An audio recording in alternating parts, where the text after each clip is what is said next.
आज गणतंत्र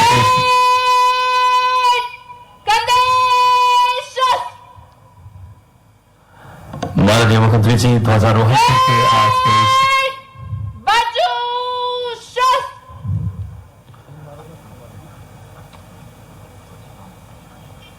जिनकी सलामी जो कि हमारे राष्ट्रीय भाव अद्भुत गौरव के प्रतीक और तिरंगा झंडा गुब्बारे को छोड़ करके इस समय पूरा आकाश आज मानो इस समय एक बार बोलिए भारत माता की।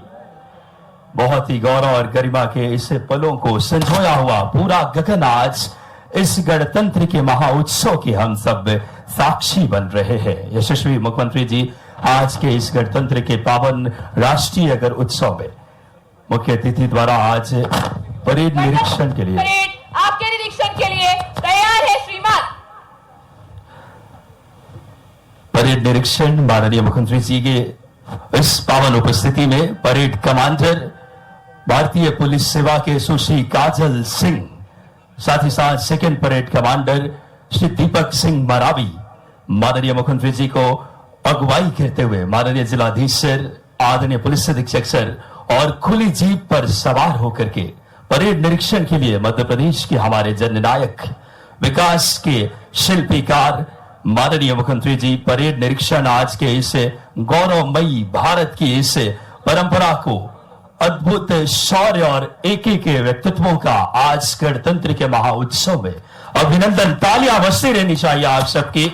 हर जवान सफेद गौहर, कमर में शौर्य का प्रतीक कमरबंद और दृढ़ता का प्रतीक गले में एक बात के स्टार, और आज के इस परेड खुली वाहन में सवार होकर परेड का निरीक्षण माननीय मुख्यमंत्री डॉक्टर मोहन यादव जी कर रहे हैं।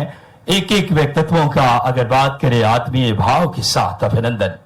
आज का दिन भारत के लिए, भारत के वीरों और शौर्य आदम्य साहस वीरता को रेखांकित करने का दिन है। देश के प्रति कर्तव्य के भाव, समृद्ध स्वरों को, सामूहिक प्रयासों को आगे बढ़ाने का दिन, और यशस्वी मुख्यमंत्री जी लगातार मध्य प्रदेश को समृद्ध, गौरवशाली और विकसित मध्य प्रदेश बनाने के भाव से प्रतिबद्ध है। प्रधानमंत्री जी के समर्थ, सक्षम, भव्य और दिव्य भारत के निर्माण के स्वप्नों को साकार कर रहे हैं, और आज उसी भारत के दिव्य निर्माण की एक बार करतल ध्वनि आप सबकी मां शिप्रा जीवनदायिनी, मोक्ष प्रदायिनी के तट पर आज लोकतंत्र का महाउत्सव में प्रदेश के जननायक एक एक अगर बात करें इस गौरवशाली पलों के परेड खुली वाहन में सवार होकर के निरीक्षण कर रहे हैं। बहुत ही हम सबके लिए प्रसन्नता और गौरव के क्षण। राष्ट्र की धुन अगर बात करें, स्वर लहरियां गुंजित हो रही है। परेड कमांडर भारतीय पुलिस सेवा से सुश्री काजल सिंह के नेतृत्व में, साथ ही साथ सेकंड परेड कमांडर हमारे श्री दीपक सिंह मरावी, और सभी अगर बात करें हमारे प्लाटून कमांडर अपने दृढ़ता, इच्छा शक्ति और शौर्य और पराक्रम और वीरता की इससे अद्भुत समागम जो भारत की गौरवशाली इतिहास को रेखांकित करता है। मैं भारत का संविधान हूं, मैं शक्ति का अमर गर्व हूं, आजादी का विजय पर्व हूं, मैं बलिदानों का चंदन हूं, कर्तव्यों का अभिनंदन हूं, लोकतंत्र का उद्बोधन हूं, अधिकारों का संवर्धन हूं, मैं भारत का संविधान हूं। तेरी माटी में जन्मा तुमसे ही समाऊंगा, जब जब जन्म लूंगा मां तुझे वारा जाऊंगा। इस भाव के साथ परेड में शामिल सभी जवान, परेड में शामिल यशस्वी हमारे प्रदेश के जननायक, आज मानो आकाश भी इस गौरवमयी गाथा को अपनी आगोश में लिया हुआ मां शिप्रा के पावन तट पर पहली बार इस तरीके का लोकतंत्र का गौरव मुस्कुरा रहा है।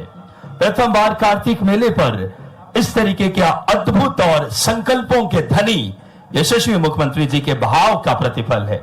प्रथम बार हम बीएसएफ, सीआरपीएफ, प्लाटून, बैंड सम्मिलित इस उज्जैनी में हो रहा है। आप सब हाथ हिलाकर के एक एक बच्चों का, भविष्य के इन नौनिहालों का अभिनंदन। एक बार जोरदार तालियां आप सबकी हो जाए। एक बार पूरा उज्जैनी, संपूर्ण प्रदेश के आज इस भावों को रेखांकित लोकतंत्र के महाउत्सव में तालियां बच्चों बजा करके यशस्वी मुख्यमंत्री जी का अभिनंदन करें, जो हमेशा से रोजगार, समृद्धि, एक विकसित मध्य प्रदेश के संकल्पों के धनी अपने भावों को रेखांकित समस्त जनमानस का अभिनंदन कर रहे हैं। दर्शक दीर्घा के सामने से निकलते हुए और अब मुख्य सलामी मंच की तरफ अग्रसर हो रहे हैं। ये गौरव गाथा, ये हम सबकी इस समृद्ध मध्य प्रदेश जो यशस्वी प्रधानमंत्री जी के समर्थ, सक्षम और भव्य भारत की, सपनों के भारत के उस शिल्पीकार के भावों को जन जन तक पहुंचाया है अपने नेतृत्व से। संपूर्ण यहां का हमारा स्थानीय नेतृत्व गौरव और ओज से परिपूर्ण, आज का पूरा गगन मानो इस भाव के साथ आज संपूर्ण प्रदेश के नौ प्रवर्तक के शिल्पीकार विकास के पर्याय गणतंत्र के पावन पर्व पर माननीय मुख्यमंत्री जी खुली जीप में सवार होकर परेड का निरीक्षण किए। यशस्वी हमारे मुख्यमंत्री जी के साथ माननीय जिलाधीश महोदय, आदरणीय, मैं पुनः आग्रह मुख्य मंच पर माननीय मुख्यमंत्री जी अपनी पावन उपस्थिति, बहुत ही हम सबके लिए गौरव और गरिमा के क्षण, और आज के इस ऐतिहासिक और गौरवशाली पलों में हम बड़ी ही आदर पूर्वक आग्रह करेंगे मध्य प्रदेश के नौ प्रवर्तक के शिल्पीकार माननीय मुख्यमंत्री जी से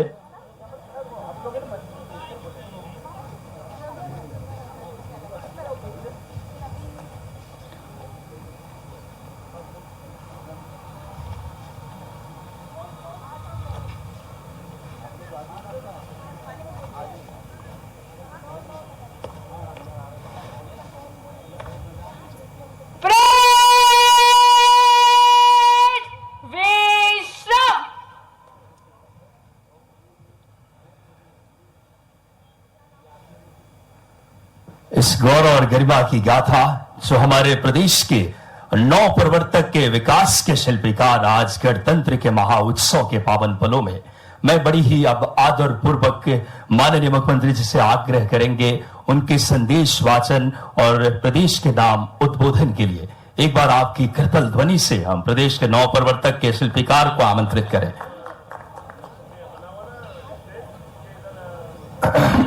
जय श्री महाकाल। मेरे साथ सभी बोलेंगे जय श्री महाकाल। मेरे प्रिय प्रदेशवासियों, भारत के 77वें गणतंत्र दिवस के मंगल अवसर पर मेरी अपनी ओर से हार्दिक शुभकामना, बहुत बहुत बधाई। आज राष्ट्र के जनगण मन में देशभक्ति और देश के लिए गर्व और भाव अलग प्रकार का एहसास हो रहा है जब सिंवत्सर 2028 का आगमन हो रहा है। ऐसे पावन पुनीत क्षिप्रा के किनारे आज यशस्वी प्रधानमंत्री के नेतृत्व में हमारी सरकार, मध्य प्रदेश सरकार कदम से कदम मिला करके विकास के कारवां के लिए लगातार आगे बढ़ रही है। आज संपूर्ण विश्व में भारत की गरिमा बढ़ रही है। इस पावन अवसर पर मैं भारत माता की आजादी के लिए हंसते हंसते सूली चढ़ने वाले अमर शहीदों के प्रति विनम्र श्रद्धांजलि अर्पित करता हूं। यशस्वी प्रधानमंत्री श्रीमान नरेंद्र मोदी ने राष्ट्र का कुशलता पूर्वक नेतृत्व करते हुए पूरे विश्व में भारत की श्रेष्ठ छवि बनाई है। प्रधानमंत्री श्री मोदी जी ने गरीब, युवा, अन्नदाता और नारी के विकास के लिए आह्वान किया। मध्य प्रदेश सरकार संकल्पबद्ध होकर कार्य कर रही है। हमारे देश की अर्थव्यवस्था कृषि आधारित है। खेती और किसानी करने वाले भाइयों के जीवन में मुस्कान लाने के लिए हमारी सरकार कई प्रकार से प्रयास कर रही है। मध्य प्रदेश में वर्ष 2026 को किसान कल्याण वर्ष के रूप में मनाने का हमने निर्णय किया है। वर्ष 2002-03 में जहां कृषि और संबंध क्षेत्र का बजट मात्र 600 करोड़ रुपया था, जिसे बढ़कर 2024-25 में 27,000 करोड़ से अधिक का ये बजट करके हमने अपने किसानों के प्रति समृद्ध किसान समृद्ध प्रदेश की दिशा में प्रदेश में कृषि का विकास बहुआयामी मॉडल तय किया गया है, जिसमें 10 बहुआयामी गतिविधियों को शामिल किया गया है। किसानों को समृद्ध बनाने के लिए मुख्य फसलों के साथ उद्यानिकी फसलों को उत्पादन के लिए प्रोत्साहित किया जा रहा है। औद्यानिक फसलों का उत्पादन 344 लाख मीट्रिक टन से बढ़कर 425 लाख मीट्रिक टन हो गया है। मध्य प्रदेश टमाटर, धनिया, लहसुन, संतरा उत्पादन में प्रथम है। इसी प्रकार से पुष्प उत्पादन, सीताफल, प्याज, हरी मटर, नींबू और लाल मिर्च में भी प्रदेश अग्रणी है। हमारा प्रदेश आने वाले समय में देश की दुग्ध राजधानी बनेगा। पशुपालन का कार्य और किसानों और पशुपालकों के लिए भी लाभ का माध्यम बने, इसके लिए बहुआयामी प्रयास किए जा रहे हैं। निराश्रित गोवंश के व्यवस्थापन के लिए गौशालाओं के प्रति गाय अनुदान 20 रुपए के स्थान पर 40 रुपए प्रति गौमाता करने का हमारी सरकार ने निर्णय किया है। इस वित्त वर्ष में गौशालाओं के लिए बजट प्रावधान 250 से बढ़ा करके 505 करोड़ रुपया किया गया है। प्रदेश में लगभग 3000 गौशालाएं 5.25 लाख गौमाताओं की देखभाल का दायित्व निभा रही है।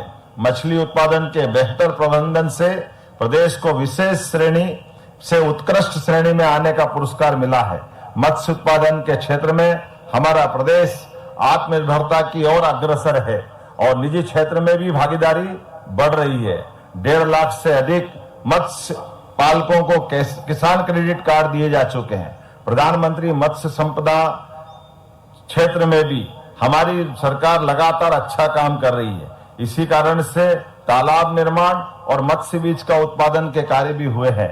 जन विश्वास अधिनियम 2024 एवं 25 के माध्यम से अनेक कानूनों के प्रावधान सरल किए गए हैं और अनावश्यक नियमों को हटाया गया है। इससे उद्योगों को विकास के लिए नई दिशा मिली है।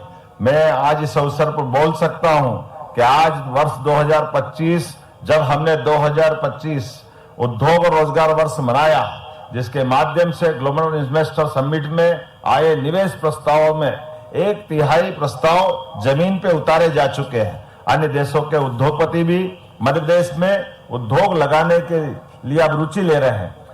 UK, Germany, Japan, Spain, Dubai के उद्यमियों से प्राप्त प्रस्तावों से विभिन्न क्षेत्रों में निवेश और रोजगार की संभावनाएं साकार करने के लिए हम अग्रसर हैं। हाल ही में स्विट्जरलैंड में हुई वर्ल्ड इकोनॉमिक फोरम की बैठक में भारत का दल सबसे बड़ा था।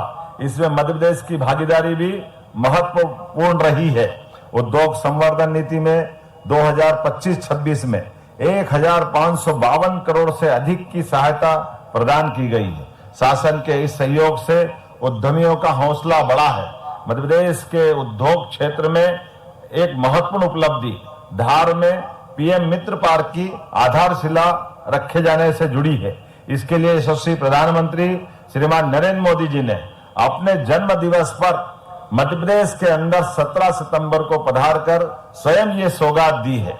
उद्योग और रोजगार को बढ़ावा देने के लिए कई महत्वपूर्ण कदम उठाए गए हैं। वर्ष 2025 में ऑनलाइन प्रक्रिया के माध्यम से 1092 औद्योगिक भूखंड उपलब्ध कराए गए हैं, जिसके आधार पर निवेशकों को पारदर्शी और सुव्यवस्था के आधार पर उद्योग के समग्र विकास के लिए 2025 में एमएसएमई नीति लागू की गई।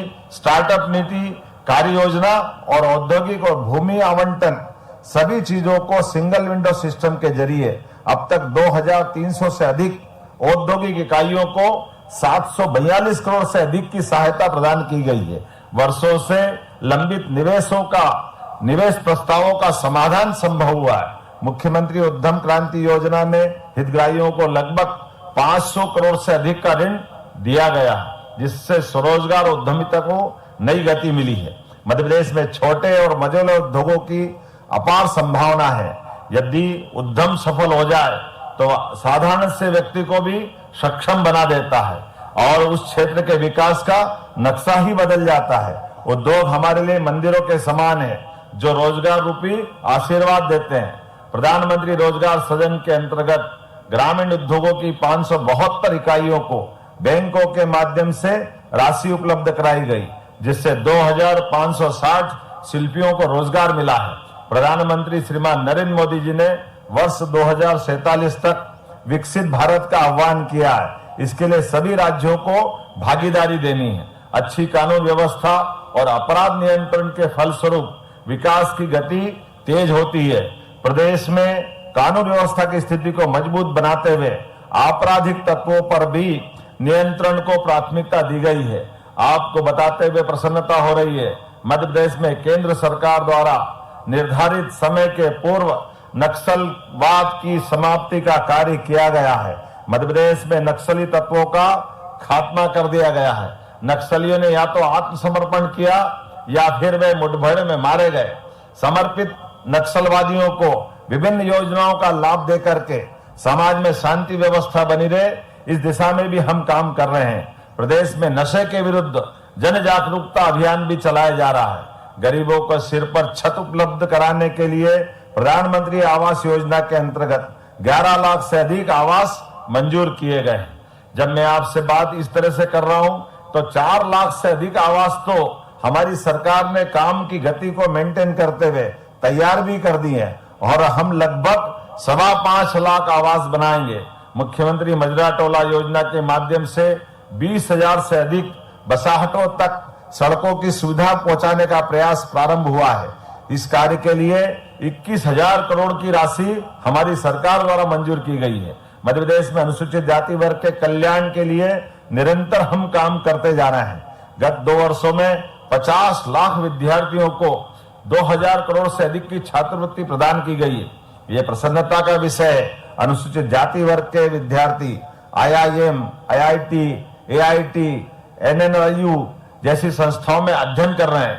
यही नहीं, सरकार ने स्नातकोत्तर पाठ्यक्रम के लिए विदेश भेजने और उसकी फीस की व्यवस्था करने का काम भी हमारी सरकार के द्वारा किया जा रहा है। मध्य प्रदेश में जनजाति वर्ग के कल्याण के लिए अनेक योजना संचालित है। शिक्षा और स्वास्थ्य के क्षेत्र में राज्य सरकार ने जनजाति वर्ग के लिए कई महत्वपूर्ण कदम उठाए हैं। प्रदेश में 63 एकलव्य विद्यालय की स्थापना करते हुए 25,000 से अधिक विद्यार्थियों को इससे जोड़ा है। कक्षा 11वीं और 12वीं के 2 लाख विद्यार्थियों को छात्रवृत्ति के माध्यम से लाभान्वित कर रहे हैं। अन्य पिछड़ा वर्ग के युवाओं को भी रोजगार देने के उद्देश्य से और देश और विदेश तक भेजने की योजना भी संचालित कर रहे हैं। हाल ही में 21 युवाओं को रोजगार के लिए विदेश भेजा गया है। जापान और अन्य देशों में हमारे युवा अपनी प्रतिभा से अपना नाम कमा रहे हैं। प्रदेश के विद्युत के क्षेत्र में भी हम आत्मनिर्भर हो गए हैं। भविष्य में भी विद्युत के क्षेत्र में आत्मनिर्भर बने रहें। इसलिए विद्युत उत्पादन क्षेत्र में भी हमारी सरकार 1,806 मेगावाट की वृद्धि करने का लक्ष्य लेकर काम कर रही है, जिसमें 851 मेगावाट क्षमता हासिल भी किया जा चुका है। प्रदेश में गैर कृषि उपभोक्ताओं को 24 घंटे तथा कृषि उपभोक्ताओं को 10 घंटे निश्चित रूप से विद्युत उत्पादन प्रदान की जाने की योजना बनाई गई है। प्रदेश में नवीन एवं नवकरणीय ऊर्जा स्रोतों का उपयोग निरंतर किया जा रहा है। वर्ष 2012 में नवकरणीय ऊर्जा क्षमता 451 मेगावाट थी, जो अब बढ़कर 9,508 मेगावाट हो चुके। मुरैना में प्रदेश की पहली सौर ऊर्जा भंडारण योजना के आधार पर जो विश्व में भी इसकी प्रशंसा हो रही है। हमारी सरकार पंप स्टोरेज के माध्यम से, सोलर एनर्जी के माध्यम से, विंड एनर्जी के माध्यम से कई प्रकार की नवकरणीय ऊर्जा के लिए लगातार काम कर रही है। और किसानों के लिए तो 30 लाख विद्युत पंप सोलर पंप में बदलने का लक्ष्य भी हमारी सरकार ने तय किया है। सोयाबीन उत्पादक किसानों को भावांतर योजना का लाभ दिलाया गया है। प्रदेश के लगभग 7 लाख से अधिक किसानों को 1300 करोड़ की भावांतर राशि का भुगतान भी हमारी सरकार के द्वारा किया गया है। प्रधानमंत्री आवास योजना शहरी 1 में मध्य प्रदेश देश में संपूर्ण आवासों के क्रम में प्रथम 3 राज्यों में से एक है और स्वीकृत आवासों की संख्या भी अत्यधिक है। 8,77,000 आवास पूर्ण हो गए। प्रधानमंत्री आवास शहरी योजना 2 में 60,000 से अधिक आवास स्वीकृत किए गए हैं। प्रदेश के नगरीय क्षेत्रों के सुनियोजित विकास के लिए भी हमारी सरकार ने महत्वपूर्ण कदम उठाए हैं। इंदौर और भोपाल, इंदौर में उज्जैन भी है। हमने ये दोनों इलाकों को इंदौर उज्जैन मेट्रोपॉलिटन इलाका और भोपाल का भी राजधानी परिक्षेत्र में मेट्रोपॉलिटन क्षेत्र बना रहे हैं। इस पहल से छोटे कस्बे और नगर परस्पर जुड़कर विकास की गतिविधियों को तीव्र करने में सहायक होंगे। मध्य प्रदेश देश का पहला ऐसा राज्य है जहां 1 साल के अंदर ही 2 प्रमुख शहरों को मेट्रो ट्रेन भी प्रदान की गई और मेट्रो ट्रेन की सेवा शुरू कर दी गई है। प्रदेश में लोक परिसंपत्ति प्रबंधन के लिए महत्वपूर्ण प्रयास किए जा रहे हैं। इस क्रम में हमारे राज्य की बाहर की प्रॉपर्टियां, नागपुर में भी जो बस डिपो था उसको हमने अपने राज्य के विकास के लिए जोड़ा है। नर्मदापुरम, सीधी, सीहोर, मुरैना के तिलक संगोष्ठ के संयंत्रों का उपयोग पुनः उद्योगों के लिए करवाने का प्रयास भी प्रारंभ किया गया है। नागरिकों को कानूनी मदद देना सरकार का कर्तव्य है। गत वर्ष प्रदेश में 1.5 लाख से अधिक नागरिकों को विधिक सहायता मिली है। पारिवारिक विवाद समाधान केंद्र के रूप में कार्य कर रहे हैं। हमारे लिए खासकर हर घर से जल, हर घर नल से जल और जल जीवन मिशन के माध्यम से ग्रामीण क्षेत्रों में 81 लाख से अधिक कनेक्शन प्रदान किए जा चुके हैं। प्रदेश के 22,000 से ज्यादा नल कनेक्शन घर घर दिए गए हैं। लगभग 6 लाख हैंडपंप और मध्यम श्रेणी से भी कई प्रकार की पेयजल प्रबंधन किए जा रहे हैं। सिंगल हैंडपंप कनेक्शन के माध्यम से भी नल जल योजना प्रारंभ की गई।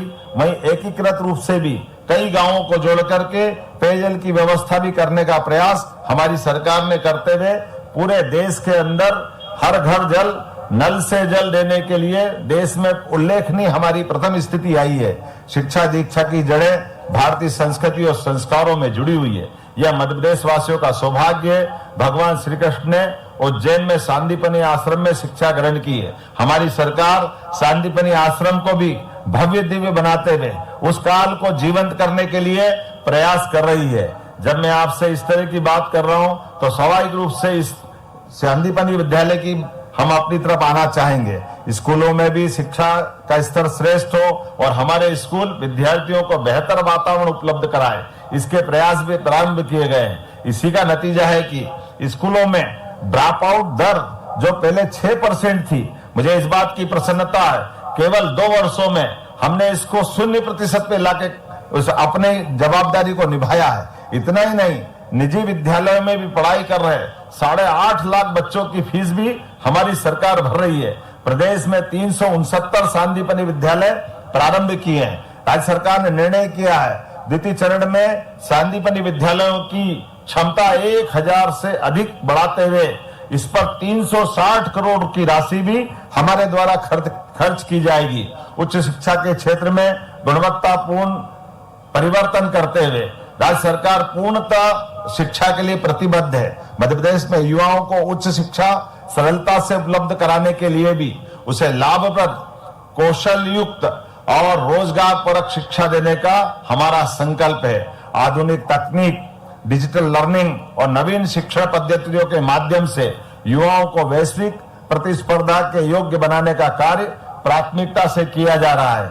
जनजाति नायकों में 3 नए विश्वविद्यालय, क्रांति सूर्य टिंटिया मामा, क्रांति वीर तात्या टोपे और रानी अवंतीबाई लोधी विश्वविद्यालय सागर की स्थापना भी की गई है। साथ ही पंडित शंभुनाथ शुक्ल विश्वविद्यालय शहडोल का संबद्धतादायी विश्वविद्यालय में उन्नयन किया गया है। प्रदेश में 22 भारतीय भाषाओं और 4 विदेशी भाषाओं के क्रेडिट आधारित पाठ्यक्रम भी प्रारंभ किए गए हैं। शासकीय पॉलिटेक्निक महाविद्यालयों में प्रदेश के लिए जागरूकता अभियान चलाया जा रहा है। परिणाम स्वरूप नामांकन में 21% से ज्यादा की वृद्धि हमारे राज्य के अंदर हुई है। तकनीक शिक्षा के माध्यम से भी 10 इंक्यूबेशन सेंटर स्थापित किए गए हैं। गुजरात के गांधीनगर का कैंपस भोपाल के RGPV में स्थापित किया गया है। रीवा के शासकीय इंजीनियरिंग कॉलेज में भी प्रारंभ की कोडिंग लैब एक आदर्श पहल है। प्रदेश के तकनीकी संस्थानों में भी कोडिंग लैब प्रारंभ की जाएगी। राजस्व संग्रहण में भी वाणिज्य कर विभाग महत्वपूर्ण भूमिका निभा रहा है। वित्त वर्ष 2023-24 में 51,469 करोड़ की तुलना में बीते वर्ष 55,633 करोड़ का राजस्व संग्रहण हमने किया है। एक तरफ हम विकास भी कर रहे हैं, दूसरी तरफ हमारे राज्य का कोष भी पर्याप्त रूप से बढ़े, इस दिशा में हमारी सरकार काम कर रही है। वन और वन्य जीव के क्षेत्र में तो उल्लेखनीय काम हमने कई प्रकार से प्रारंभ किए। शिवपुरी का माधव राष्ट्रीय उद्यान को नवा टाइगर रिजर्व घोषित किया गया। सागर में डॉक्टर भीमराव अभयारण्य, श्योपुर में जहानगढ़ अभयारण्य का गठन किया गया है। पालनपुर, कूनो और गांधी सागर में हमारे लिए तो चीतों की बसाहट के 1, 2 और तीसरा हमारा अपना अभयारण्य प्रारंभ हुआ है। इसी प्रकार से नौरोदेही का भी अभयारण्य बहुत जल्दी हम प्रारंभ करने वाले हैं। विमुक्त घुमंतु और अर्ध घुमंतु समुदायों के समग्र विकास के लिए भी निरंतर प्रयास हमारी सरकार के द्वारा किए जा रहे हैं। अधिसूचित 51 समुदायों को राज्य की मुख्य धारा से जोड़ने के लिए समर्थ पोर्टल मोबाइल ऐप के माध्यम से डेटाबेस तैयार कर पंजीकरण का कार्य हमारी सरकार के द्वारा प्रारंभ किया गया है। हितग्राहियों को शासकीय योजनाओं का लाभ बिना किसी कठिनाई के दिए जाने का अभियान प्रारंभ है। मध्य प्रदेश स्थापना दिवस के अवसर पर विकसित मध्य प्रदेश 2047 का दृष्टि पत्र का वाचन खास करके हमने माननीय प्रधानमंत्री श्रीमान नरेंद्र मोदी जी के उस संकल्प की प्रतिपूर्ति में किया कि प्रदेश के दीर्घकालीन विकास की दिशा हमारी सरकार तय करेगी।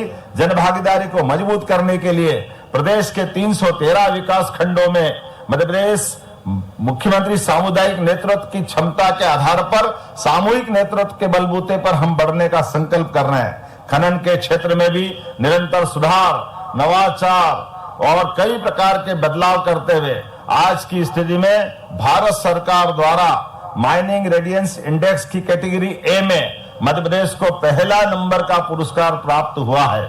मुझे इस बात की प्रसन्नता है, सरकार ने खनन के क्षेत्र में भी अनेक एमओयू किए हैं। कोल इंडिया लिमिटेड के साथ क्रिटिकल मिनरल की खोज के लिए एमओयू किया गया है। प्रदेश में एमओयू आधारित मानव रहित चेक पोस्ट भी स्थापित किए जा रहे हैं। प्रदेश के 25 जिलों के 40 स्थानों पर ई चेक गेट स्थापित किए जा चुके हैं। सांस्कृतिक और आध्यात्मिक परंपरा में उस हम प्रभु राम को कैसे भूल सकते हैं। सम्मान और युवा पीढ़ी को इस गौरव की अनुभूति कराने के लिए श्री राम वन गमन पथ को विकसित करते हुए सभी प्रमुख स्थलों पर हम विकास के कई काम करने जा रहे हैं, जिसके माध्यम से हमारी आस्था भी मजबूत होगी और धार्मिक पर्यटन के केंद्र भी बनाए जाएंगे। इसी प्रकार से श्री कृष्ण पाथे का विकास भी हमारी सरकार करने जा रही है। इतिहास के गौरवशाली व्यक्तित्वों की जानकारी युवाओं तक पहुंचाने के लिए सम्राट विक्रमादित्य महानाट्य का मंचन और कई प्रकार के काम हम देश भर में कर रहे हैं। जब मैं विक्रमादित्य की बात कह रहा हूं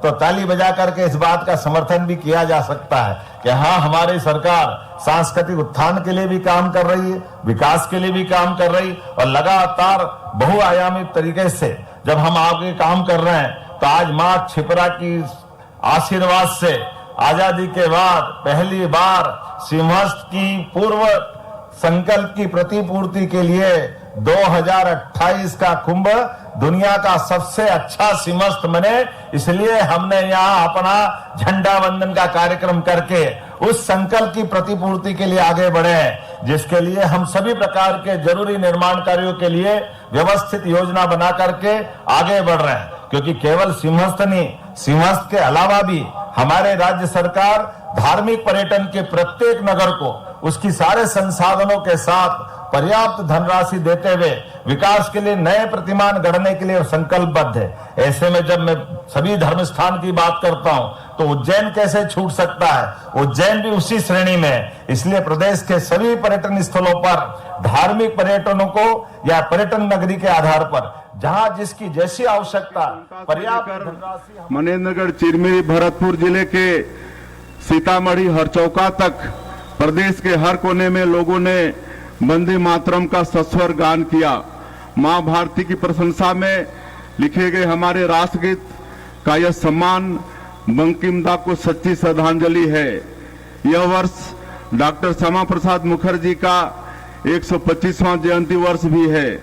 एक राष्ट्र, एक निशान, एक विधान के माध्यम से उन्होंने मां भारती की अखंडता के लिए बलिदान दिया।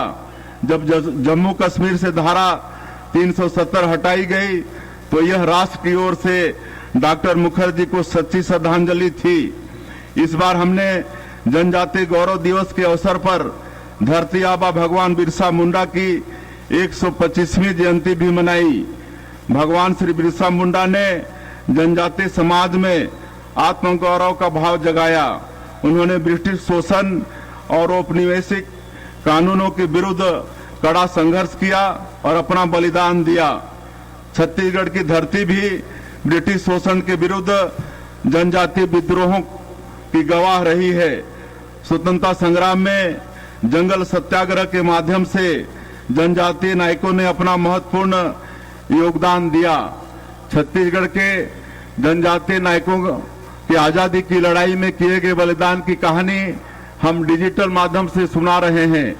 शहीद वीर नारायण सिंह जनजातीय स्वतंत्रता संग्राम सेनानी संग्रहालय का लोकार्पण भी माननीय प्रधानमंत्री श्री नरेंद्र मोदी जी ने राज्य स्थापना दिवस के अवसर पर किया। यह देश का पहला डिजिटल संग्रहालय है। राष्ट्र की अस्मिता के लिए बलिदान देने वाले हमारे जनजातीय नायकों के चरित्र को दिखाने वाला यह म्यूजियम आज की पीढ़ी के लिए तीर्थ स्थल की तरह है। यहाँ बड़ी संख्या में लोग जुड़ते हैं और अपने नायकों के प्रति सदा भाव से भर जाते हैं। शहीदों की चिताओं पर जुड़ेंगे हर बरस वेले, वतन पर मरने वालों का यही बाकी निशा होगा। आज के दिन हम अभिनंदन करते हैं अपने वीर जवानों का, जिन्होंने अपनी जान की बाजी लगाकर अपनी धरती को माओवाद के खतरे से मुक्त करने का बीड़ा उठाया। माओवादी हिंसक विचारधारा देश के लोकतंत्र को बड़ी चुनौती है।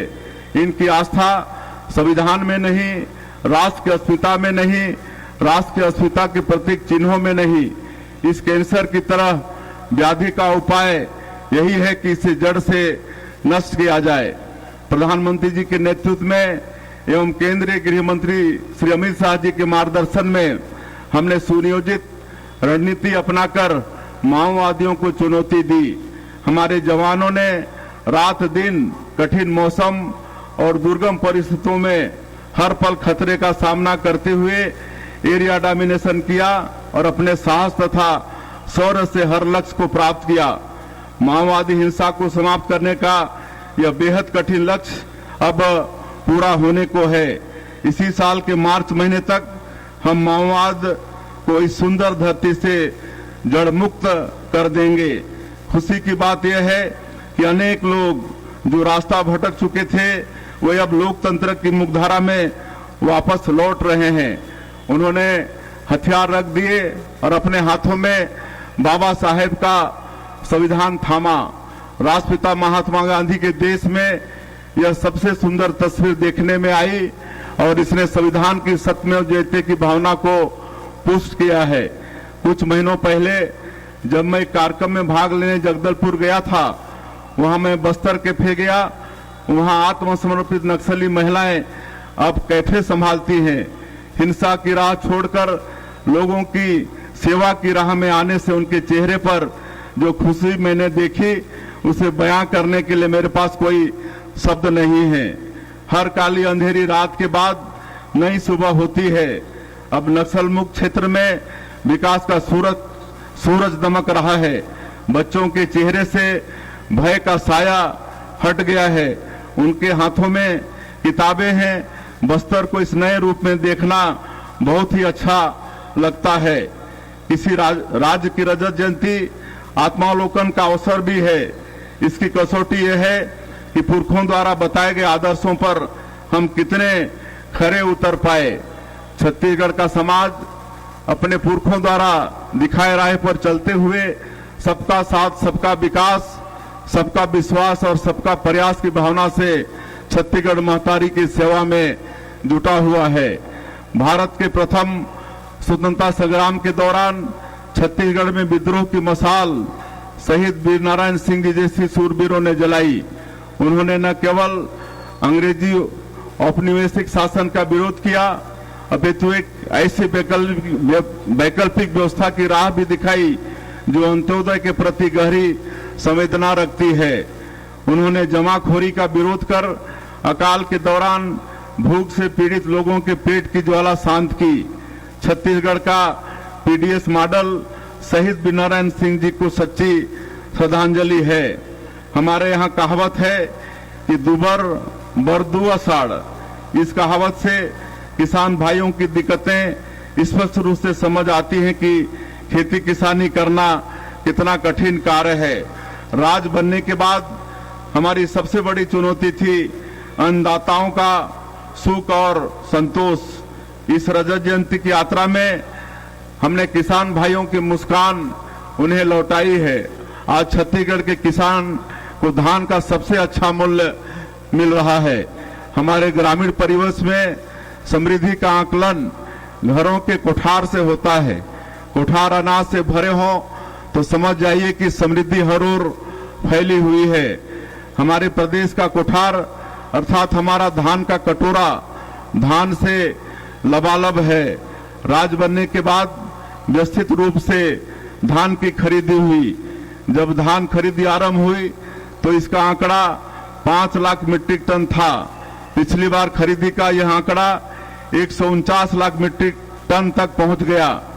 हमने पिछले 2 साल में किसान हितैषी योजनाओं के माध्यम से किसानों के खाते में 1.5 लाख करोड़ रुपए अंतरित किए हैं। हमारी सरकार किसानों के हित में फैसले लेती है। अटल सिंचाई योजना के तहत वर्षों से अपूर्ण और लंबित पड़ी 115 सिंचाई योजनाओं को पूर्ण करने हमने 2800 करोड़ रुपए की योजना की मंजूरी दी है। प्रधानमंत्री जी ने दीपावली के मौके पर जो जीएसटी रिफॉर्म्स किए उसका सबसे अधिक लाभ हमारे किसान भाइयों को मिला। ट्रैक्टर और अन्य कृषि उपकरण काफी सस्ते हो गए। कृषि मशीनरी बेचने वाले कारोबारियों के लिए तो काफी व्यस्तता का समय रहा। खेती किसानी से वंचित उत्पादों पर कर घटाने का सबसे बड़ा लाभ यह हो रहा है कि हमारे किसान भाई आधुनिक खेती को तेजी से अपना रहे हैं। हमारे छत्तीसगढ़ का चावल 120 देशों में निर्यात होता है। लागत घटने और सरकार द्वारा अच्छा मूल्य मिलने से किसानों के लिए अपने उत्पादों को प्रतिस्पर्धी रखने में काफी मदद मिलती है। हमारा देश अन्य देशों के साथ व्यापार वार्ता भी कर रहा है। यह वार्ता महाशक्तियों के साथ भी हो रही है।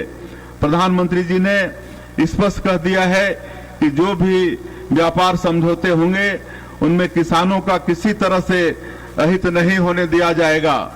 डबल इंजन की सरकार किसानों के मुद्दे पर कभी झुकती नहीं, किसानों के मुद्दे पर सिर उठाकर खड़ी रहती है और किसान भाइयों को उनका हक दिलाती है। किसानों के साथ ही श्रमिक भाइयों की समृद्धि हमारी सर्वोच्च प्राथमिकता है। हमारी सरकार ने 2 वर्षों में 29 लाख से अधिक श्रमिकों को विभिन्न योजनाओं के माध्यम से 800 करोड़ रुपए से अधिक राशि अंतरित की है। महिला सशक्तिकरण के उद्देश्य को देखते हुए रात की पाली में भी महिला श्रमिकों के सशक्त नियोजन का प्रावधान किया गया है। 2 वर्ष में ही कर्मचारी राज्य बीमा अधिनियम के तहत बीमित कामगारों की संख्या 4,60,000 से बढ़कर 6,26,000 हो गई है। केंद्र सरकार ने जिन 29 पुराने श्रम कानूनों की जगह 4 श्रम संहिताएं लाई हैं, श्रमिक भाइयों के हित में उनका तेजी से क्रियान्वयन किया जा रहा है। हमारी सरकार ने 2 साल पूरे किए हैं। मोदी जी की गारंटी को पूरा करते हुए हमने पहले कैबिनेट की बैठक में ही 18 लाख आवास स्वीकृत करने का निर्णय लिया। प्रदेश में अब तक 26 लाख से अधिक प्रधानमंत्री आवास स्वीकृत किए जा चुके हैं। लोगों को आवास उपलब्ध कराने का यह काम हम मिशन मोड पर कर रहे हैं। मुझे आपको यह बताते हुए बहुत खुशी हो रही है कि हर दिन लगभग 2000 आवास प्रदेश में बनाए जा रहे हैं। यह गति पूरे देश में सबसे अधिक है। आप सभी छत्तीसगढ़ में हो रही आवास क्रांति के गवाह हैं। खप्पर वाली छतें अब बीते दिनों की बात हो गई। अब हर घर पक्का और बुनियादी सुविधा से युक्त है, जहां जल जीवन मिशन से शुद्ध जल मिल रहा है। राज्य स्थापना से पूर्व प्रदेश के लोगों को घंटों पावर कट का सामना करना पड़ता था। विद्युत उत्पादन के मामले में हम देश में अभी दूसरे नंबर पर हैं और पहले नंबर की ओर तेजी से अग्रसर हैं। आज प्रदेश के बीपीएल परिवारों को एकल बत्ती योजना के तहत निःशुल्क बिजली तथा शेष परिवारों को 24 घंटे रियायती दरों पर बिजली मिल रही है। एनर्जी सेक्टर में हम विकसित भारत और विकसित छत्तीसगढ़ की जरूरतों के अनुरूप कार्य कर रहे हैं। इसी क्रम में प्रधानमंत्री जी ने शपथ में 9,790 करोड़ रुपए के सुपर थर्मल पावर प्रोजेक्ट की आधारशिला रखी है। डबल इंजन की सरकार का फोकस शून्य कार्बन उत्सर्जन लक्ष्य को लेकर है और इसी के अनुरूप कोरिया, सरगुजा, बलरामपुर जैसे जिलों में सिटी गैस डिस्ट्रीब्यूशन पाइपलाइन पर काम कर रहे हैं। प्रधानमंत्री सौर घर मुफ्त बिजली योजना में केंद्र सरकार के साथ राज्य सरकार की सब्सिडी भी मिल रही है, जिसके चलते बड़ी संख्या में लोगों ने अक्षय ऊर्जा के लिए रजिस्ट्रेशन कराया है। हमने गेल से भी एमओयू किया है, जिसके तहत गैस आधारित उर्वरक परियोजना मुख्य रूप से 12.7 लाख मीट्रिक टन प्रतिवर्ष क्षमता वाले यूरिया उत्पादन प्लांट पर केंद्रित है। नक्सलवाद की वजह से बस्तर में योजनाओं का क्रियान्वयन धीमा रह गया था, लेकिन अब इसने रफ्तार पकड़ ली है। नक्सलवाद ने लोगों को बेघर किया। हम हथियार छोड़ मुख्य धारा में लौटने वाले लोगों को पक्का घर दे रहे हैं। इसके लिए 15,000 आवास हमने स्वीकृत किए हैं।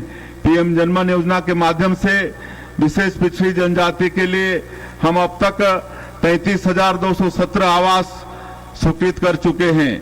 हमने छत्तीसगढ़ महतारी को संवारने का संकल्प लिया है। छत्तीसगढ़ महतारी को गढ़ने में, संवारने में सबसे ज्यादा भूमिका हमारी माता बहनों की है। मुझे खुशी है कि महिलाओं के सम्मान का पूरा ध्यान रखते हुए हमारी सरकार महतारी बंधन योजना के माध्यम से करीब 17 लाख महिलाओं को प्रति माह 1,000 रुपए की सम्मान राशि प्रदान कर रही है। अब तक 23 किस्तों में 14,948 करोड़ रुपए की राशि माता बहनों के खाता में भेज चुके हैं। प्रधानमंत्री जी ने अगले 10 सालों में देश को मैकाले की मानसिकता से पूरी तरह से मुक्त करने का लक्ष्य रखा है। भारत एक समय विश्व गुरु रहा, लेकिन मैकाले की मानसिकता ने समाज पर ऐसा असर डाला कि लोग हर विचार को पश्चिमी नजरे से देखने लगे और अपनी भारतीय संस्कृति के आदर्शों को भूलते गए। इस मानसिकता को भारतीय मूल्यों से युक्त शिक्षा से बदला जा सकता है। जब हमने सरकार का कामकाज संभाला तो हमारे सामने एक बड़ी चुनौती शिक्षा को लेकर ही थी। यह 2 कारणों से थी। पहला तो जो ऑनलाइन क्लासेस हुई उनसे बच्चों को काफी लर्निंग लॉस हुआ। बच्चों को पढ़ने लिखने और गणित की सामान्य क्रियाएं करने में भी परेशानी होती थी। इस लर्निंग लॉस को ठीक करना बड़ी चुनौती थी। इस पर हमने विशेष रूप से मेहनत की। दूसरी इससे भी बड़ी समस्या दूरस्थ एवं ग्रामीण क्षेत्रों में शिक्षकों की कमी की थी। 453 ऐसे स्कूल थे जहां एक भी शिक्षक नहीं थे और 1428 स्कूल केवल एक शिक्षक के भरोसे चल रहे थे, जबकि राष्ट्रीय छात्र शिक्षक अनुपात की तुलना में हमारे प्रदेश में इसका अनुपात बहुत ही अच्छा है। हमने युक्तियुक्तकरण के माध्यम से शहरों के अतिशय शिक्षकों की ग्रामीण क्षेत्रों में पदस्थापना की और इस तरह से यह समस्या दूर हुई। अब जब मैं ग्रामीण क्षेत्रों में जाता हूं, लोग बहुत खुशी से बताते हैं कि उनके स्कूल में शिक्षक पहुंच गए हैं, स्कूल में बढ़िया पढ़ाई हो रही है। राष्ट्रीय शिक्षा नीति लागू होने के बाद बच्चे स्थानीय भाषाओं में पढ़ रहे हैं, इससे उन्हें सीखने में काफी आसानी हो रही है। हमने स्कूलों में आईटी आधारित मॉनिटरिंग को विद्या समीक्षा केंद्र के माध्यम से लागू किया है।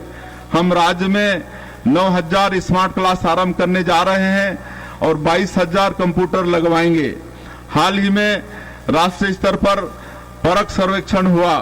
सर्वेक्षण में राज्य की स्थिति बेहतर हुई है। इसका श्रेय मैं सभी शिक्षकों को देना चाहूंगा।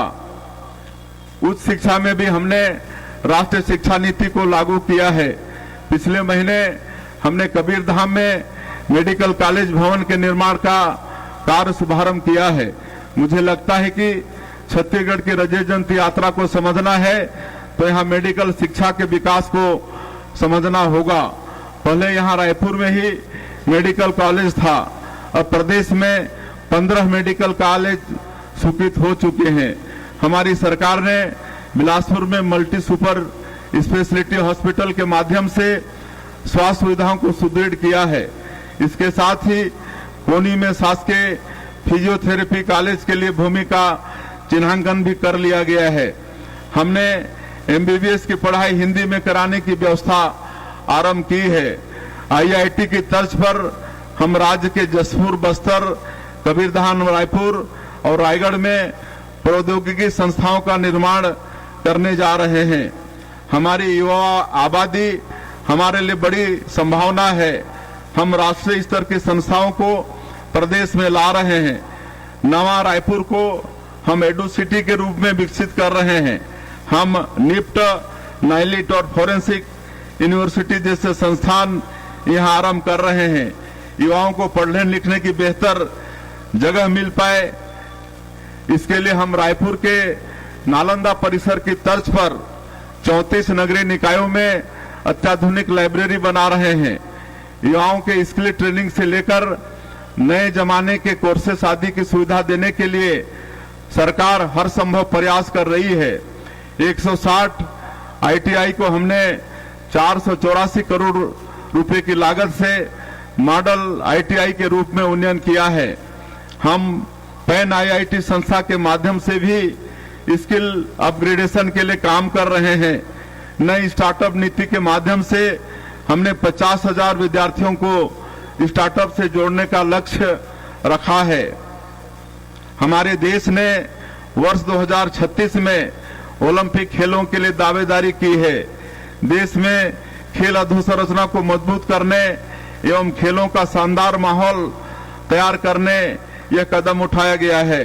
ओलंपिक खेलों में छत्तीसगढ़ के खिलाड़ी भी अंतर्राष्ट्रीय स्तर पर अपनी प्रतिभा का प्रदर्शन करें, इसके लिए हम खेल अधोसंरचना को बेहतर बनाने का काम मिशन मोड पर कर रहे हैं। नया रायपुर के सेक्टर 28 में स्पोर्ट्स कॉम्प्लेक्स के लिए 85 करोड़ रुपए का बजट प्रावधान किया गया है। हमारा राज्य जनजातीय बाहुल्य है। तीरंदाजी की कला हमारे जनजातीय क्षेत्र की पहचान रही है। इसे निखारने के लिए हमने राष्ट्रीय आर्चरी एकेडमी की स्थापना हेतु नवा रायपुर में 13 एकड़ जमीन आवंटित की है। खिलाड़ियों को प्रोत्साहित करने हमने ओलंपिक खेलों में पदक विजेताओं के लिए विशेष धनराशि की घोषणा भी की है। खेल प्रतियोगिताएं कभी आसान जगहों में आयोजित नहीं होती। खेल सुकून के वातावरण में खेले जाते हैं। बस्तर में भी ऐसा ही सुकून लौट आया है। बस्तर ओलंपिक के आयोजन के माध्यम से हमने खेल के माध्यम से बस्तर की नई पहचान देश और दुनिया के सामने रखी है। पिछले वर्ष इन खेलों में 1,65,000 लोगों ने हिस्सा लिया था। इस बार 3,92,000 लोगों ने भाग लिया। इस साल हमें खेलो इंडिया टेबल गेम्स की मेजबानी भी मिली है। प्रदेशों में खेलों का परिदृश्य उज्जवल है और हम इसकी बेहतर के लिए निरंतर काम कर रहे हैं। प्रदेश की नई औद्योगिक नीति युवा आबादी के लिए बड़े पैमाने पर रोजगार सृजन की उम्मीदें लेकर आई है। नई नीति के तहत हम सिंगल विंडो सिस्टम और ईज ऑफ डूइंग बिजनेस के तहत निवेश में अनुदान प्रावधान तथा अन्य आकर्षक सुविधाएं निवेशकों को प्रदान कर रहे हैं। नई नीति के तहत हमने मुंबई, दिल्ली, अहमदाबाद और बंगलुरु जैसे महानगरों के साथ ही जापान एवं दक्षिण कोरिया में भी निवेश सम्मेलन किए। जापान में आयोजित होने वाला ओसाका वर्ल्ड एक्सपो उद्यमों के लिए दुनिया के सबसे महत्वपूर्ण आयोजनों में से है। यहाँ हमने छत्तीसगढ़ की विशेषताओं को दिखाते हुए पवेलियन लगाया और नई औद्योगिक नीति तथा छत्तीसगढ़ की निवेश संभावनाओं के बारे में जानकारी दी। हमने यह सारी जानकारी जापानी भाषा में दी। यह उनके लिए अनूठा अनुभव था। दोनों ही देशों के निवेशकों ने छत्तीसगढ़ में निवेश करने पर रुचि दिखाई है। देश दुनिया से अब तक हमें 7,83,000 करोड़ रुपए के निवेश प्रस्ताव प्राप्त हो चुके हैं। इन पर तेजी से काम किया जा रहा है। हमने स्टेट कैपिटल रीजन का निर्माण किया है और इसके तेज विकास के लिए प्राधिकरण का गठन किया है। व्यवस्थित विकास और फ्यूचर प्लानिंग के चलते यह रीजन देश के सबसे तेजी से बढ़ते औद्योगिक केंद्र तथा ईज ऑफ लिविंग के मामले में देश के अग्रणी शहरों में होगा। यहाँ हम ग्लोबल कैपेबिलिटी सेंटर स्थापित करने पर भी काम कर रहे हैं ताकि दुनिया भर की बहुराष्ट्रीय कंपनियां यहाँ से अपना कार्य कर सकें। वॉइस एआई का है। ऊर्जा की अपार उपलब्धता के चलते एआई से जुड़े उपकरणों की धुरी छत्तीसगढ़ से संचालित होंगी। हमने अटल नगर नवा रायपुर में एआई डाटा सेंटर पार्क आरंभ किया है। इसकी लोकेशन भी इसको महत्वपूर्ण बनाती है। यहाँ से देश के कोने कोने में डाटा सबसे कम समय में पहुंचाया जा सकता है। सेमीकंडक्टर यूनिट पर काम शुरू हो गया है। आईटी हब के साथ ही नवा रायपुर फार्मा हब के रूप में भी उभर रहा है। मेडिसिटी की पूरी तरह विकसित होने पर नवा रायपुर देश के सबसे महत्वपूर्ण मेडिकल हब में से एक होगा। छत्तीसगढ़ देश का दूसरा ऐसा राज्य है जहां जन विश्वास विधेयक लाकर हमने अनेक प्रावधानों को अपराध मुक्त कर दिया है। इससे उद्यमियों और कारोबारियों में उत्साह का माहौल है। नक्सलवाद के दंश ने बस्तर के विकास में काफी बाधा पहुंचाई। अब हमारे सामने बड़ी चुनौती यह है कि मिशन मोड पर विकास कार्य कर बस्तर को विकास की मुख्यधारा में शामिल किया जाए। हमने इसके लिए पूर्व में गंभीर रूप से नक्सल प्रभावित रहे गांवों में नियत नेला नार योजना शुरू की है। 69 सुरक्षा कैंपों के 10 किलोमीटर के दायरे में आने वाले 403 गांवों में इस योजना के तहत शासन के 17 विभागों की भागीदारी से 53 हितग्राही मूलक योजनाओं और 28 सामुदायिक सुविधाओं का क्रियान्वयन किया जा रहा है। जब पहली बार महतारी बंधन योजना के लिए सर्वे हुआ तो गंभीर नक्सल प्रभावित होने की वजह से इन इलाकों की महिलाओं को इस योजनाओं का लाभ नहीं मिल सका था। हमने इस योजना के तहत पुनः सर्वे किया है। अब इन गांवों की माता बहनों को भी इस योजनाओं का लाभ मिल रहा है। बस्तर में अधोसंरचना विकास के लिए जो मेहनत डबल इंजन की सरकार ने की है वैसी मेहनत कभी नहीं हुई। विशाखापट्टनम में गूगल द्वारा $15 बिलियन की लागत से एशिया का सबसे बड़ा डाटा सेंटर हब बनाया जा रहा है। विशाखापट्टनम से छत्तीसगढ़ एक्सप्रेसवे के माध्यम से जुड़ रहा है। यह एक्सप्रेसवे छत्तीसगढ़ की समृद्ध रेखा बनेगा और पोर्ट सिटी के माध्यम से छत्तीसगढ़ के उत्पादों को दुनिया भर में पहुंचाने में मदद करेगा। इंद्रावती और महानदी को जोड़े जाने की पहल बस्तर के विकास में महत्वपूर्ण भूमिका निभाएगी। बस्तर और सरगुजा के अंदरूनी इलाकों में सड़कें बनाने के साथ ही यहां लोगों को पब्लिक ट्रांसपोर्ट उपलब्ध कराने के लिए हमने मुख्यमंत्री बस सेवा योजना आरंभ की। इसका संचालन स्थानीय लोग ही कर रहे हैं। इससे लोगों के समय की काफी बचत हो रही है और शिक्षा स्वास्थ्य जैसी सुविधाओं तक पहुंच आसान हो गई है। हमारे प्रयासों से धरती के स्वर्ग बस्तर में पर्यटक लौट रहे हैं। इस साल नए वर्ष में एशिया का नियाग्रा कहा जाने वाला चित्रकूट जलप्रपात पर्यटकों की संख्या में आए उफान का गवाह भी रहा है। बस्तर की प्राकृतिक सुंदरता और इसकी अद्भुत जनजातीय संस्कृति को देश दुनिया को दिखाने हमने इस वर्ष भी बस्तर पंडुम का आयोजन किया है। स्वदेश दर्शन योजना के तहत हमने कवर्धा में भोरमदेव को शामिल किया और अब यहाँ काशी विश्वनाथ की तरह कॉरिडोर बनने का काम आरंभ हो गया है। हमें इस बात की हार्दिक खुशी है कि बिलासपुर जिले का कोपरा जलाशय छत्तीसगढ़ का पहला रामसर साइट घोषित किया गया है। इससे जैव विविधता को सहेजने में मदद मिलेगी। संस्कृत की श्रेष्ठ कविता मेघदूत की प्रेरणा कालिदास को सरगुजा से मिली। सरगुजा संभाग धरती के सबसे सुंदर हिस्सों में से है। यहाँ पर्यटन को प्रोत्साहित करने हम काम कर रहे हैं। छत्तीसगढ़ का शिमला कहा जाने वाला मैनपाट में भी पर्यटकों की संख्या बढ़ी है। नई औद्योगिक नीति में पर्यटन को उद्योग का दर्जा देने और होम स्टे में निवेश पर आकर्षक प्रावधान देने का बेहतर नतीजा सामने आ रहा है। जसपुर में सबसे बड़े प्राकृतिक शिवलिंग मधेश्वर महादेव के दर्शन के लिए भी बड़ी संख्या में श्रद्धालु पहुंच रहे हैं। जसपुर का मयालय भी स्वदेश दर्शन योजना में शामिल हो गया है।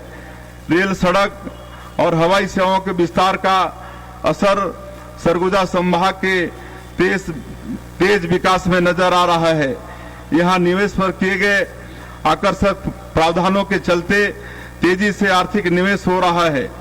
शिक्षा और स्वास्थ्य से जुड़ी अधोसंरचना को भी हम बेहतर कर रहे हैं। जसपुर में मेडिकल कॉलेज की स्थापना के लिए 359 करोड़ रुपए स्वीकृत किए गए हैं। इसके साथ ही यहाँ 220 बिस्तर वाले अत्याधुनिक अस्पताल के निर्माण के लिए भी 32 करोड़ रुपए की मंजूरी दी गई है। नगरीय निकायों की सुंदरता एवं यहाँ बुनियादी सुविधाओं को सुनिश्चित करने हम मिशन मोड में काम कर रहे हैं। इसके अच्छे नतीजे सामने आए हैं। स्वच्छता सर्वेक्षण में छत्तीसगढ़ के सभी शहरों ने अच्छा प्रदर्शन किया है। प्रधानमंत्री जी ने मन की बात कार्यक्रम में बिल्हा की स्वच्छता दीदियों की प्रशंसा भी की है। रायपुर को प्रॉमिसिंग स्वच्छ शहर का पुरस्कार मिला है और गार्बेज फ्री सिटीज की 7 स्टार रेटिंग मिली है। 3 लाख से 10 लाख की आबादी वाले शहरों की श्रेणी में बिलासपुर को दूसरा स्थान प्राप्त हुआ है। मुख्यमंत्री नगरोत्थान योजना के माध्यम से हम 525 करोड़ रुपए की लागत से सभी नगर निगमों में अधोसंरचना के बुनियादी महत्व के कार्य करा रहे हैं। पब्लिक ट्रांसपोर्ट को बढ़ावा देते हुए प्रधानमंत्री ई बस सेवा योजना के माध्यम से रायपुर में 100, दुर्ग भिलाई में 50, बिलासपुर में 50 तथा कोरबा में 40 ई बसों की स्वीकृति प्राप्त हुई है। अटल जी के जन्म शताब्दी को यादगार बनाने हम सभी नगरीय निकायों में अटल परिसर बना रहे हैं। अटल जी द्वारा दिखाए गए सुशासन की राह पर हम निरंतर चल रहे हैं। प्रशासनिक कार्यप्रणाली के हर स्तर पर सुशासन को अपनाया गया है। सुशासन की पहली शर्त है पारदर्शिता। इसे अपनाते हुए हमने डिजिटल गवर्नेंस को हर स्तर पर अपनाया है। ये ऑफिस के माध्यम से हमने सरकारी कामकाज में समय सीमा, गुणवत्ता और पारदर्शिता स्थापित की है। बायोमेट्रिक अटेंडेंस हमने सभी विभागों में लागू किया है। ठीक सुबह 10 बजे अपनी उपस्थिति बायोमेट्रिक अटेंडेंस के माध्यम से दर्ज करानी होती है। अधिकारी कर्मचारी तय सीमा पर अपनी जगह पर बैठ जाते हैं और कामकाज शुरू हो जाता है। हमने खरीदी में जेम पोर्टर को अपनाया है और इससे सरकारी खरीदी में होने वाले भ्रष्टाचार पर रोक लगी है। शासन प्रणाली में आए इन असाधारण बदलावों का असर राज्य की जीएसडीपी में नजर आ रहा है। जीएसडीपी वर्ष 2024-25 का अग्रिम अनुमान 3,29,752 करोड़ रुपए है, जो पिछले वर्ष की तुलना में 7.51% अधिक है। इसी प्रकार 2023-24 की तुलना में राज्य की प्रति व्यक्ति आय 9.37% बढ़कर 1,62,870 रुपए हो गई है। हमारी छत्तीसगढ़ी संस्कृति का संरक्षण और संवर्धन हमारे लिए सबसे अहम है। श्री राम लला हमारी सांस्कृतिक आस्था के केंद्र हैं। श्री राम लला अयोध्या धाम दर्शन योजना से अब तक 40,000 से अधिक श्रद्धालु प्रभु श्री राम के पुण्य दर्शन का लाभ ले चुके हैं। भारत भूमि विलक्षण है, जहां उत्तर, दक्षिण, पूरब, पश्चिम हर कोने में पुण्य स्थल मौजूद हैं। प्रदेशवासियों को इनके दर्शन कराने मुख्यमंत्री तीर्थ दर्शन योजना भी शुरू की गई है, जिसमें अब तक 5,000 श्रद्धालु तीर्थ स्थलों का दर्शन कर चुके हैं। अभी रायपुर साहित्य उत्सव का आयोजन हमने किया। इस आयोजन के माध्यम से हमने ज्ञानपीठ पुरस्कार प्राप्त स्वर्गीय श्री विनोद कुमार शुक्ल सहित दिग्गज साहित्यकारों की प्रेरणा को नई पीढ़ी तक पहुंचाने का प्रयास किया है।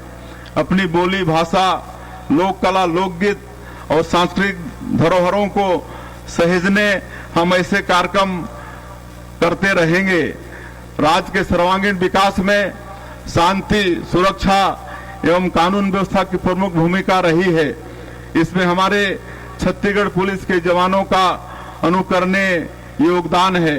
इन्होंने सुरक्षा व्यवस्था बनाए रखने के साथ नक्सल विरोधी अभियानों में अदम्य साहस का परिचय देते हुए अनेक जवानों ने अपना सर्वोच्च बलिदान दिया है।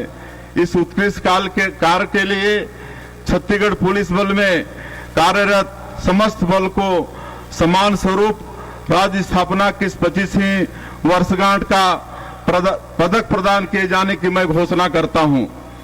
विकसित छत्तीसगढ़ के लिए बनाए गए अंजोर विजन डॉक्यूमेंट के अनुरूप हम लगातार कार्य करते रहेंगे। जन भागीदारी से हम छत्तीसगढ़ महतारी को संवारते रहेंगे।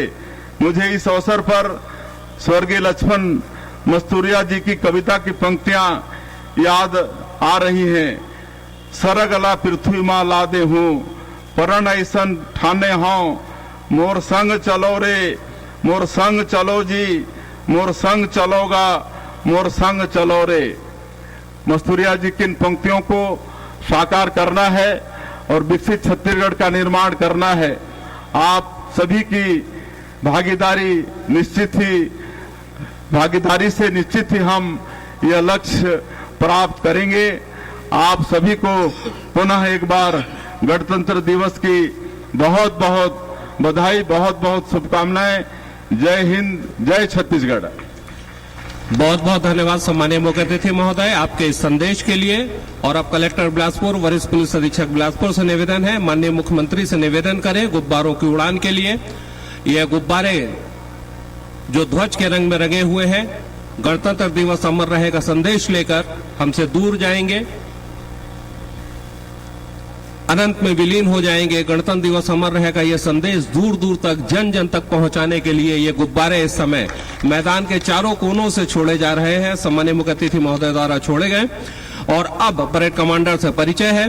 परेड निष्क्रमण की कार्यवाही करने का कष्ट करें।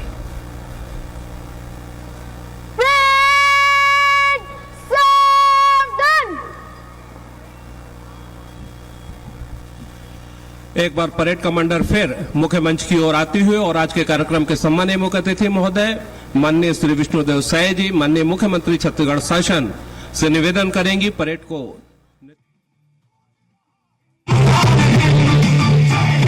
वंदे मातरम, वंदे मातरम, तिरंगा लहराता रहे, सदा मुस्कुराता रहे मेरा हिंदुस्तान।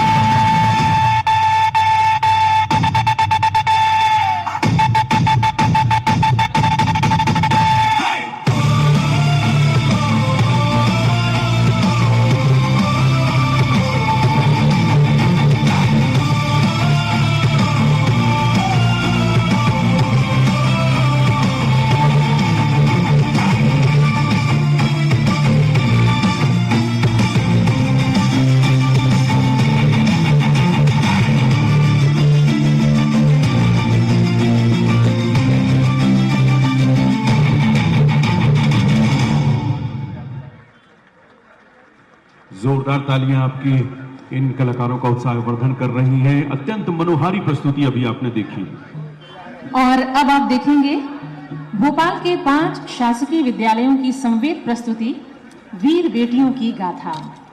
इसमें 160 छात्राएं शामिल हैं। स्त्री का एक रूप अगर दया, करुणा और श्रद्धा है तो दूसरा रूप दुर्गा का भी है। रानी लक्ष्मीबाई के हाथों में तलवार नहीं, भारत का स्वाभिमान था, जिन्होंने बता दिया था कि सत्ता तोपों से नहीं, आत्मसम्मान से चलती है। आज की स्त्री केवल परिवार का आधार नहीं, वो राष्ट्र का स्तंभ भी है। आज हमारी बेटियां सीमा पर बलिदान होने को भी तत्पर रहती हैं। तो आइए देखते हैं नृत्य प्रस्तुति वीर बेटियों की गाथा। हमारे गौरवशाली अतीत के पन्नों में झांसी की रानी के शौर्य और बलिदान की गाथा सुनहरे पन्नों में अंकित है, जिसने हमारी बेटियों की रगों में जैसे लावा भर दिया है। जल में, थल में और नभ की चौकस रक्षा करते हुए दुश्मन के छक्के छुड़ाने में उसके जीवन का मानो लक्ष्य बन गया है। माँ, आप ही तो कहते हो ना, मेरी बेटी मेरा अभिमान, देश की खातिर मर मिटने को फिर क्यों हो सवालिया निशान। स्वागत है तुम्हारा बिटिया रानी, तुम ही तो हो मेरे सपनों की राजकुमारी।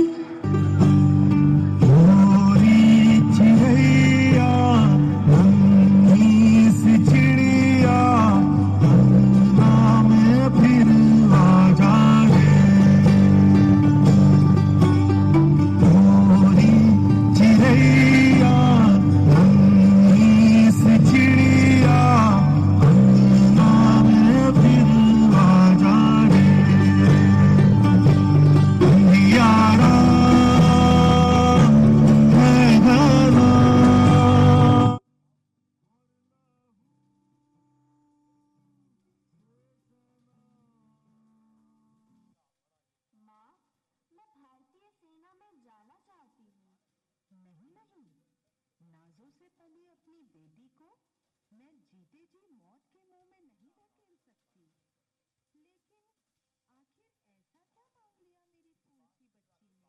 यही ना कि इस माँ के साथ साथ भारत माता के प्रति कर्तव्य की समझ आ गई है।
के चेहरे पर साफ पढ़ी जा सकती है।